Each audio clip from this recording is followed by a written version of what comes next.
Hello students, कैसे हैं आप सभी। एक बड़े लंबे अंतराल के बाद फिर से मैं आप सभी का स्वागत करता हूं आपके अपने YouTube channel geography with Saurabh Sharma पे। और आज की ये जो वीडियो है बच्चों, ये किसी एक पर्टिकुलर ज्योग्राफी सब्जेक्ट या ज्योग्राफी सब्जेक्ट के सिलेबस से जुड़ी हुई नहीं है, बल्कि आज की इस वीडियो का मुख्य आधार जो है वो है संपूर्ण शिक्षा सिस्टम या प्रणाली। न्यू एजुकेशन पॉलिसी 2020, ये नाम आप सब ने कई बार सुन चुके होंगे, कई बार आप लोगों ने इसे पढ़ा होगा। अब हमें इस नाम के साथ इससे आने वाले परिवर्तन, वो भी सकारात्मक परिवर्तनों के लिए हमें तैयार हो जाना चाहिए, क्योंकि आप सभी अच्छे से जानते हैं कि इस बार 2023 और 2024 के दाखिले हमारे हरियाणा के दो मुख्य यूनिवर्सिटीज़ ने, कुरुक्षेत्र यूनिवर्सिटी कुरुक्षेत्र, चौधरी रणवीर सिंह हुड्डा यूनिवर्सिटी जींद, इन दोनों यूनिवर्सिटीज़ ने ना केवल कैंपस में बल्कि एफिलेटेड कॉलेजेस के अंदर भी न्यू शिक्षा नीति या न्यू एजुकेशन पॉलिसी 2020 के आधार पर करने का फैसला किया है।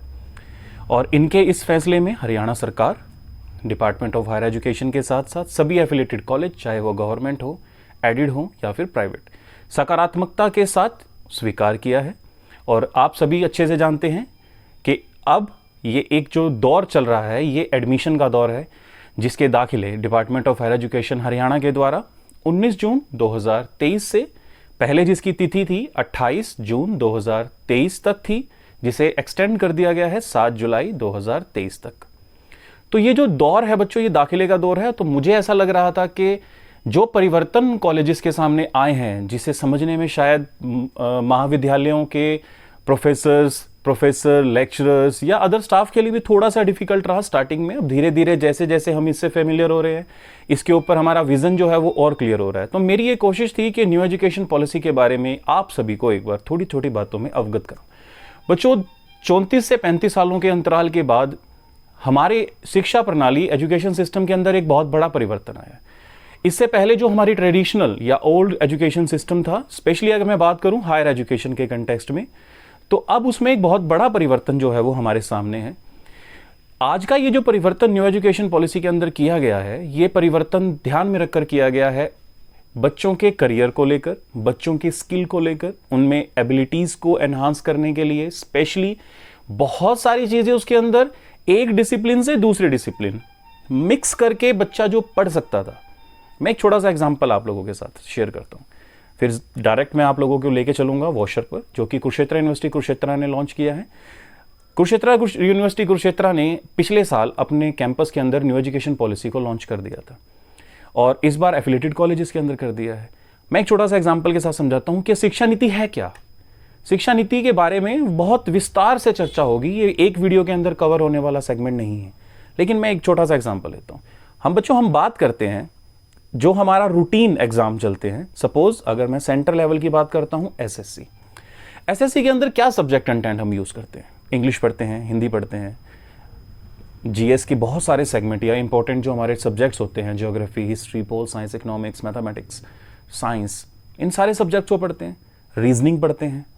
और इन सारी चीज़ों के साथ हम एग्जाम तो क्लियर कर लेते हैं, लेकिन जब हमारा दौर आता है, जब हमारा अगला टायर आता है या एक अगला स्टेप आता है इंटरव्यू का, तब वहां पर बहुत सारे बच्चे लैग कर जाते हैं, क्योंकि +2 से लेकर बीए या यूजी तक उन्होंने सिर्फ सब्जेक्ट्स पढ़े हैं, उनके ऊपर उन्हें ज्ञान, उनको नॉलेज तो मिल गई है, लेकिन उन्हें रिप्रेजेंट करना नहीं आता, कम्युनिकेशन नहीं आती है। एक बेटर कम्युनिकेशन के बिना आप कोई भी इंटरव्यू क्लियर कर पाएंगे, ये शायद थोड़ा सा एक इम्पॉसिबल टास्क है। अब मेरा इस एजुकेशन पॉलिसी से जो एक समझ मेरी जो डेवलप होती है वो क्या है, इस एजुकेशन पॉलिसी में सबसे जरूरी चीज जो है वो है समावेश। और वो समावेश किस चीज का? वो समावेश है हमारा अन्य स्ट्रीम्स का। अन्य स्ट्रीम्स के साथ, जैसे न्यू एजुकेशन पॉलिसी में कोई बच्चा अगर बीए का स्टूडेंट है, इससे पहले क्या होता था, जो बीए के सब्जेक्ट पढ़ता था वही 3 साल तक बीए के सब्जेक्ट्स को पढ़ता रहता था। 4 सब्जेक्ट्स हुआ करते थे, आप अच्छे से जानते हैं, हिंदी, इंग्लिश और 2 आपके ऑप्शनल सब्जेक्ट। यानी जब बच्चा 3 साल की मेहनत करके कॉलेज से बाहर निकलता था, एजुकेशन सिस्टम को छोड़कर कंपटीशन की लाइन में जाता था, तब उन्हें क्या मिलता था? सिर्फ 4 सब्जेक्ट्स की बेसिक नॉलेज। लेकिन न्यू एजुकेशन पॉलिसी के अंदर इस बात का खास तौर पे ध्यान रखा गया कि बच्चा जब एकेडमिक को छोड़कर कॉम्पिटिटिव एग्जाम्स की तैयारी के लिए कंपटीशन से भरी हुई दुनिया में जाए, तब वो अपने आप को उन 4 सब्जेक्ट्स के अलावा बहुत ऐसे सब्जेक्ट्स के साथ पाए जिसके बलबूते वो बहुत कुछ अचीव कर सकता है। समावेश करना एक स्ट्रीम का दूसरे स्ट्रीम के साथ एजुकेशन पॉलिसी का सबसे मेजर एजेंडा है। एजुकेशन पॉलिसी में बच्चों को ना सिर्फ एक सब्जेक्ट बल्कि एक सब्जेक्ट के साथ और ऐसे अन्य विषयों की भी जानकारी मिलेगी, वो पढ़ेगा जो उसको आने वाले कंपटीशन की लाइफ में हेल्प कर सकते हैं। मैं आपको डायरेक्ट स्कीम पर लेके चलता हूं। हमारे न्यू एजुकेशन पॉलिसी जो 2020 आई है, उसके अंदर जो सबसे पहली आज मैं बात करने वाला हूं वो है multiple entries and multiple exits. यानी बच्चा जब चाहे बीए की डिग्री को स्किप करके जा सकता है। पहले क्या होता था, बच्चा अगर एक बार एडमिशन लेता है तो 3 साल तक वो लगातार बीए का स्टूडेंट है। बीच में अगर वो स्किप करता है तो उसको चांस मिल सकता था, लेकिन बहुत डिफिकल्ट प्रोसेस होता था। इस बीच में जब वो स्किप करके जाता था किसी भी कारण से, अगर वो 1 साल की पढ़ाई करके जाता है और 2 साल 3 साल तक अगर वो नहीं आता था तो उसका वो जो रजिस्ट्रेशन होता था वो नल एंड वॉइड हो जाता था। बहुत ज़्यादा उसको मशक्क़त करनी पड़ती थी, यूनिवर्सिटी जाना पड़ता था, registrars office, examination wing, colleges, proofing, collection of data, collection of papers, फिर जाके कहीं उसको वो साबित करने के बाद कि भाई हाँ मैं एक स्टूडेंट रहा हूँ और अब मुझे अब न्यू एजुकेशन अब मुझे अगली क्लास के अंदर दाखिला लिया जाए। लेकिन अब क्या है, अब ऐसा बिल्कुल नहीं है। आपके न्यू एजुकेशन पॉलिसी ने खास तौर पे उन बच्चों के लिए जो शायद किसी भी पर्टिकुलर रीजन या कंडीशन के चलते अपनी स्टडी को ड्रॉप आउट करते थे, अब उनके लिए एक समाधान निकाला है।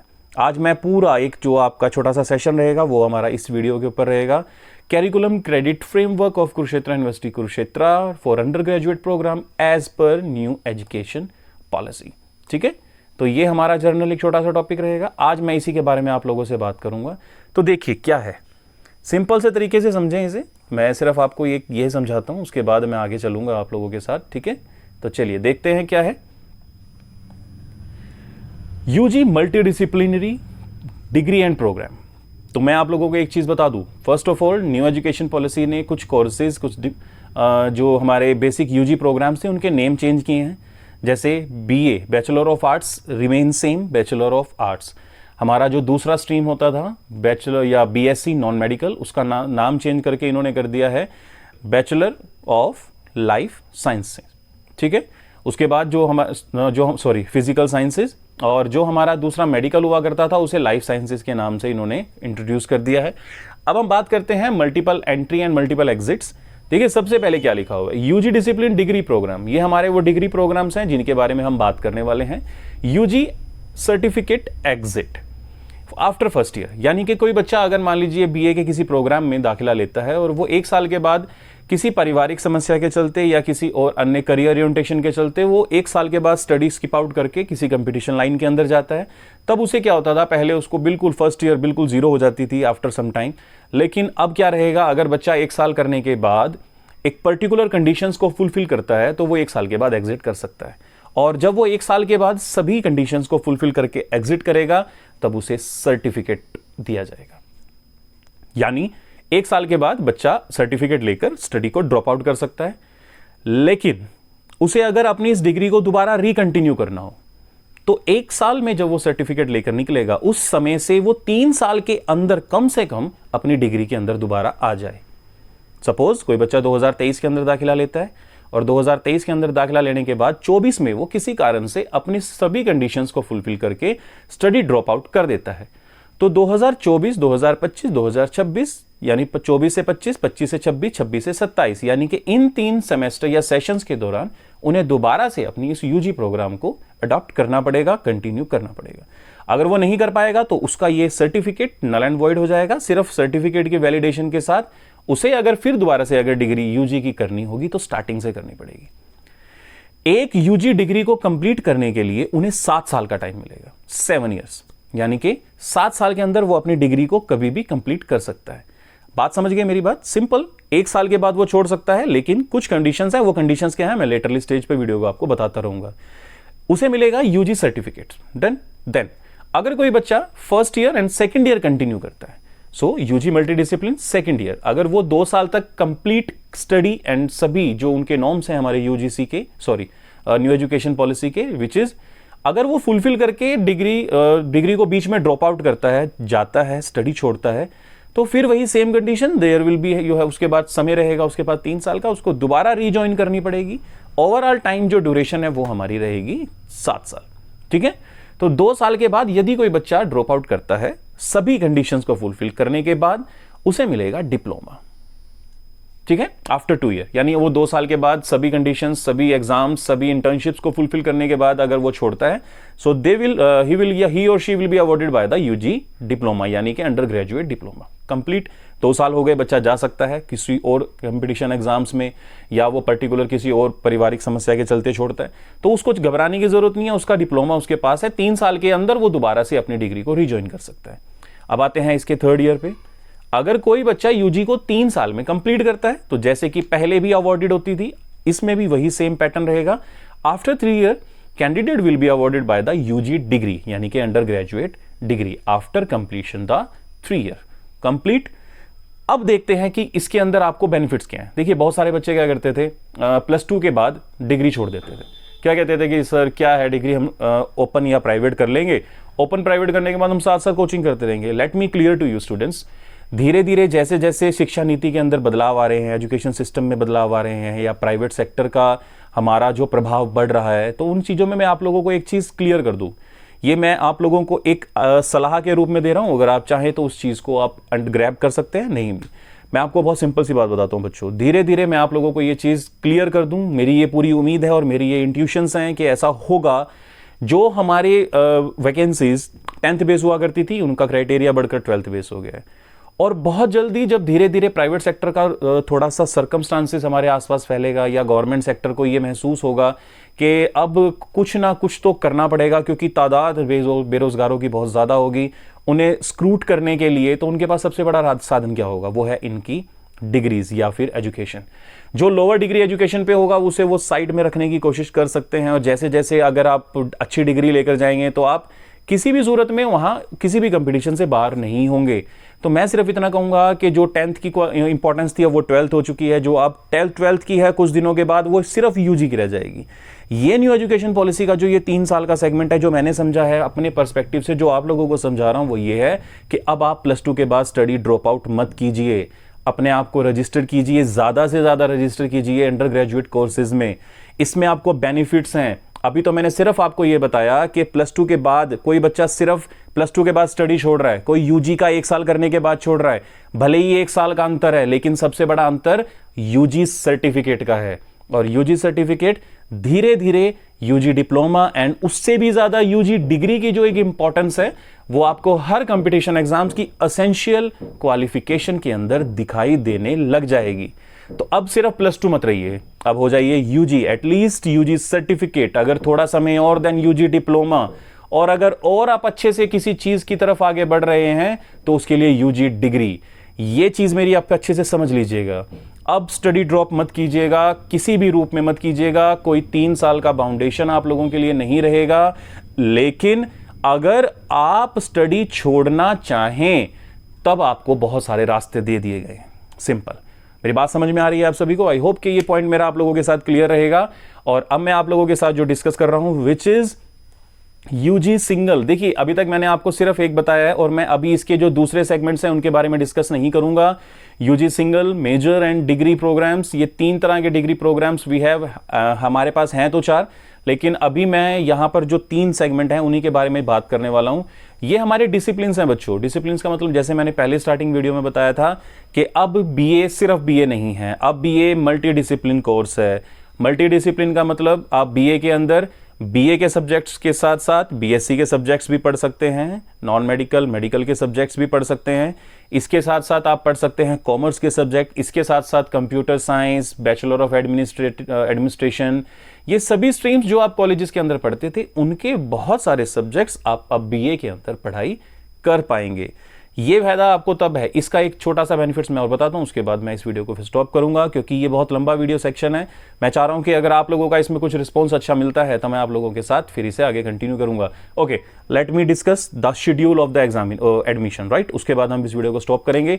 तो मैं आपको सिंपल बताता हूं बच्चों, हमारा जो एक एजुकेशन सिस्टम ऑक्यूपाई कर लिया गया था by the coaching centres. Coaching centres के अंदर क्या होता था, वही सेम चीज़ आप बीए में 2-3 सब्जेक्ट्स पढ़ के जाते थे, वहाँ पर आप देखते थे ओ आईसीएस या और एटसेट्रा कोचिंग सेंटर्स आपको इतने सारे सब्जेक्ट इतने अच्छे से समझा रहा है। तो अच्छे से समझाने का मतलब क्या होता था, हमारा इंटरेक्शन हो जाता था, हम सोचते थे यार हमारा रुझान उस तरफ हो रहा है, हमें वहाँ जाना चाहिए। स्टडी क्या है यार, डिग्री ले लेंगे खाली, तो डिग्री लेने के बाद हम सिंपली वहाँ जाके तैयारी कर सकते हैं। तो ये जो एक प्रोपोगेंडा है, एक तरह से एक जो ये जाल हमारे कोचिंग सेंटर्स का है, इसके अंदर से बच्चों को निकाला जाए। वही सब्जेक्ट्स, वही teachers, even they are more qualified then, तो वो सारे सब्जेक्ट्स आपको अब आपके अंडर ग्रेजुएट कोर्सेज के अंदर पढ़ाएं। एक सब्जेक्ट नहीं, 2 सब्जेक्ट नहीं, 3 सब्जेक्ट नहीं, 4 सब्जेक्ट नहीं। पहले बीए में सिर्फ 4 सब्जेक्ट होते थे, अब बच्चा बीए में 8 सब्जेक्ट पढ़ता है। This is also a major important point. ये चीज़ सब्जेक्ट्स मैं आपको बताऊंगा, धीरे धीरे बताऊंगा, एक एक वीडियो में बताऊंगा। बहुत ज़्यादा लंबी वीडियो आप लोगों को भी पसंद नहीं है, मुझे ऐसा लगता है कि इसके साथ मैं बहुत ज़्यादा आप लोगों का टाइम भी नहीं यूज़ करना चाहता, क्योंकि आप लोगों को बहुत सारे काम धीरे धीरे अब अपनी स्ट्रीम्स को डिसाइड करना है। मैं आपको सिर्फ क्लैरिफाई कर रहा हूँ, मेरी बात समझ रहे हैं? तो बीए में अब सिर्फ 4 नहीं बल्कि 8 सब्जेक्ट होंगे। सेम चीज़ अगर आप किसी भी डिसिप्लिन की बात करें, चाहे वो नॉन मेडिकल हो, मेडिकल हो, जिसका नाम बदलकर physical science and life science कर दिया गया है, उसके अंदर भी जो हमारे 4 फिजिक्स केमिस्ट्री मैथ्स ये हमारे मेजर सब्जेक्ट रहते थे, उसके बाद हमारे फिजिक्स केमिस्ट्री बायो या physics chemistry zoology, that's it, जो हमारे कॉम्बिनेशंस होते थे उनके साथ अब आप आर्ट्स के सब्जेक्ट्स भी पढ़ेंगे। तो सिर्फ आर्ट्स वाले बच्चों को फायदा नहीं हुआ है, फायदा नॉन मेडिकल वाले बच्चों को भी हुआ है। एक छोटा सा एक चीज़ मैं आपको बता दूं, मैं अंदर जब मैं स्टूडेंट था, एस्पिरेंट था सिविल सर्विसेज का, तब मैंने देखा है कि मेडिकल नॉन मेडिकल के बच्चे हिंदी लिटरेचर को पढ़कर सिविल सर्विसेज क्रैक करते थे। लेकिन अब उन्हें ऐसा करने की जरूरत नहीं है, वो अपने सब्जेक्ट्स को अपने साथ रखें, बल्कि एडिशनल सब्जेक्ट्स उनके साथ वो रख सकते हैं जिसको लेकर वो करियर बना सके। तो ये जो डाइवर्सिफिकेशन है हमारा, ये है न्यू एजुकेशन पॉलिसी। इसे समझना होगा, इसे एक्सेप्ट करना होगा। यही वो परिवर्तन है जिसके चलते हम अपने बहुत सारा समय, अपना बहुत सारा पैसा, अपनी बहुत सारी मेहनत बचा सकते हैं। मेरी बात क्लियर है? आई होप कि ये छोटा सा सेगमेंट आप लोगों को एक छोटी सी इंट्रोडक्शन देने के लिए सफिशिएंट है। धीरे धीरे next video, hope so by the next day आप लोगों के पास हमारा अब यूजी मल्टीडिसिप्लिन प्रोग्राम, मैं धीरे धीरे एक एक करके अब इनके प्रोग्राम्स भी डिस्कस करूंगा। मैं ये भी डिस्कस करूंगा कि अब तक आप लोग क्या कर रहे थे, 20 नंबर की असेसमेंट, 80 नंबर का पेपर, भूल जाइए, सब बदल गया है। अब बदल के हो गया है हमारा 30 नंबर की असेसमेंट, 70 नंबर का practical. They will be depends on the exam या सिलेबस स्ट्रक्चर। अब ये सारी चीजें आप लोगों को समझनी होंगी, क्योंकि धीरे धीरे कॉलेज में जाके आफ्टर ऑल इन्हीं चीजों से इंटरेक्शन देना है। तो मैंने अभी आज आप लोगों को सिंपल बेनिफिट्स बताए कि कैसे आप multiple entries and multiple exit कर सकते हैं। एक छोटा सा सेगमेंट इस वीडियो का लास्ट, और वो है आपका एडमिशन स्केड्यूल्स। एडमिशन स्केड्यूल्स के बारे में एक बार बात कर लेते हैं, थोड़ा सा इंपॉर्टेंट सेगमेंट है, क्योंकि ये वो चीजें हैं जो अब आप लोगों के लिए जरूरी हैं। देखते हैं कि क्या एडमिशन शेड्यूल है। वैसे हालांकि मैंने आप लोगों को एक बार बता दिया है, लेकिन फिर भी मैं आप लोगों को एक बार अच्छे से बता देता हूं। ये मेरे कॉलेज का स्केड्यूल्स है, और इस स्केड्यूल्स में मैंने जर्नली जो चीज़ आप लोगों के लिए मेंशन की है, which is the student registration. Student registration के बारे में अगर मैं बात करूं, ये जो हमारा +2 पास बच्चे हैं, चाहे वो किसी भी स्ट्रीम के हों, अंडर ग्रेजुएट में एडमिशन के लिए उनके पास बेसिकली जो टाइमिंग थी, वो डेट्स थी, सॉरी, वो थी 19 to 28, which is extended to 7/7 यानी कि 7 जुलाई 2023 तक ये बढ़ा दी गई है। और मैंने जैसा भी आपको बताया, मल्टीपल एंट्रीज मल्टीपल एग्जिट, तो कोई भी बच्चा, मेरी एक सलाह है, राय है एक टीचर होने के नाते, कोई भी बच्चा +2 पास ना रहे। +2 पास नहीं रहेंगे तो आप लोगों को बेनिफिट्स मिलेंगे। जब आपका रिश्ता होगा, शादी होगी, तो उसके लिए अब आपको ये कहने की जरूरत नहीं कि लड़का 12वीं पास है, लड़का यूजी सर्टिफिकेट अवॉर्डेड है, लड़का यूजी डिप्लोमा अवॉर्डेड है, लड़का या लड़की यूजी डिग्री अवॉर्डेड है। तो मत रहिए +2 पास, अब हो जाइए ग्रेजुएट, चाहे वो सर्टिफिकेट, डिप्लोमा एंड डिग्रीज के साथ, राइट। तो चलिए, online registration document verification by the college, इसकी डेट भी बढ़ा दी गई है। ये भी आपकी अब पहले हमारी जो 17 से थी, और अब ये 19 से बढ़ाकर 7 जुलाई तक कर दी गई है। उसके बाद मेरिट जो लिस्ट है, उसके डिस्प्ले होने की डेट भी अब बढ़ा दी गई है, जिसको 7 जुलाई के बाद डिस्प्ले किया जाएगा। ठीक है। एक जर्नल कोर्सेज के बारे में मैं बात कर रहा हूं, तो जो एक बेसिक स्ट्रक्चर है उसमें ये जो मैंने अपने कॉलेज के सब्जेक्ट्स हैं इन्हें लिखा हुआ है, आप इसे थोड़ा नल एंड वॉइड छोड़ दीजिएगा।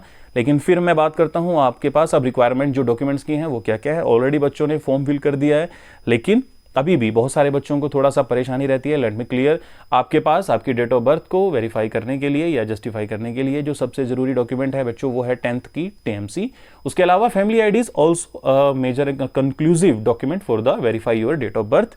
तो +10th की जो डीएमसी है वो आप सभी के पास होनी चाहिए।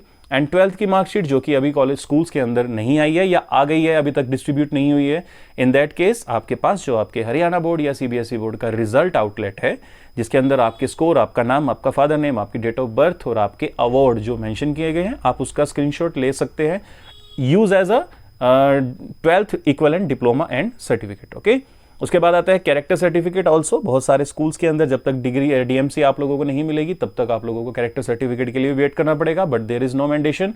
उसके बाद बात करते हैं passport, recent passport size photograph and your sign, जो कि आपके स्कैन सेक्शन में रहेंगे।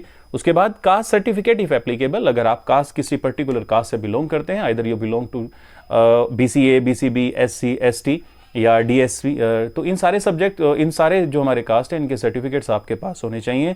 और अपलोड करते टाइम आप लोगों को ये ध्यान रखना है कि ये सही से अपलोड हो। इसके साथ साथ family ID also a conclusive document for the verify your cast. Okay, फिर आता है हरियाणा डोमिसाइल। स्टार्टिंग में डीएचई के द्वारा हरियाणा डोमिसाइल का जो एक सेक्शन था वो मैंडेटरी था, बट बहुत सारे बच्चे क्योंकि +2 लेवल तक उनको इन सारे डॉक्यूमेंट्स की रिक्वायरमेंट कम पड़ती है, इन दैट केस अब आपको हरियाणा डोमिसाइल तैयार करवाने के लिए सफिशिएंट समय मिल गया है, क्योंकि 7 जुलाई तक अभी फॉर्म फिल हो रहे हैं और आज है हमारी 29, तो आप 8 से 10 दिन अब भी आप मान के चलिए, और अब भी पिछले करीबन 8 से 7-8 दिनों से आप फॉर्म फिल कर रहे हैं, तो आप लोगों को डॉक्यूमेंट वेरिफिकेशन के समय अपना हरियाणा डोमिसाइल देना होगा, इसलिए आप उसे पहले से प्रिपेयर करवा लें। फिर आता है परिवार पहचान पत्र या फैमिली आईडी, जिसे आप जानते हैं, ये भी आपके लिए मैंडेटरी सेक्शन है, क्योंकि all your income, all the your caste, all your family members, all your name, all your date of birth, all based on family ID. ठीक है, migration certificate only applicable for the CBSE students. Haryana board के वो सभी विद्यार्थी जिन्होंने +2 अभी हाल ही में पास की है, उनको किसी तरह के माइग्रेशन सर्टिफिकेट को सबमिट करवाने की जरूरत नहीं है।